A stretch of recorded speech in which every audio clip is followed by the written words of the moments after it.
Educational एक्सपोर YouTube channel रे आपण मानक स्वागत।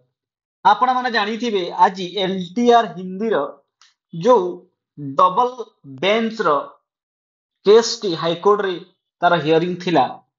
एठी आपण देखि पारुथबे से केस रो जो रजिस्ट्रेशन नंबर टी रहुची 1759/2025 यार जो फिलिंग नंबर टी रहुची 46050/2025 आ जो पिटिशनर अछंती अशोक कुमार बारी एई जो केस टी आज हाईकोर्ट रे जो हियरिंग टी थिला ए जो केस टी बहुत दिन धरी की कोन होची ना यार जो डेट ऑफ हियरिंग ताहा पोस्टपोन ही जालुची आगु बढ़ी चालुची।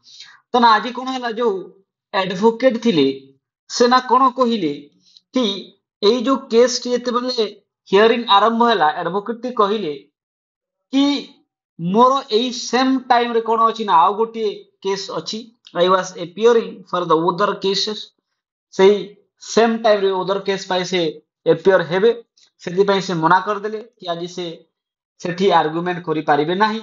तो जज टी सेठी जो बाकी जो हियरिंग होउतला सेठी कहिले कि एहार जो नेक्स्ट हियरिंग टी केबे हेबो will be on next week. जो नेक्स्ट वीक रे सेम सपोज ट्यूसडे दिन ही पारे तो से सेम कहले तो ट्यूसडे दिन ही पारे। तो आपणकर एई जो केस रो नेक्स्ट हियरिंग केबे हेबो ना नेक्स्ट वीक रे हेबो। आ ये केस जो हमें देखिबा यार जो डेट टी ता कोन होउची ना आगु बढ़िबा को बढ़ी चलीछि किंतु यार जो हियरिंग टी भलो भाबरे हेउ नाही। आ आपण मानकर आजी जो एलटीआर हिंदी रो जो फाइनल आंसर की मध्य ऑलरेडी आसी सारी जो प्रीलिम्स एग्जाम रो। तो यह थिला संपूर्ण वीडियो आहुरी एमिति के वीडियो देखिबा पई आपण एजुकेशनल एक्सप्लोर यूट्यूब चैनल को लाइक एंड सब्सक्राइब करि दियंतु। थैंक यू धन्यवाद।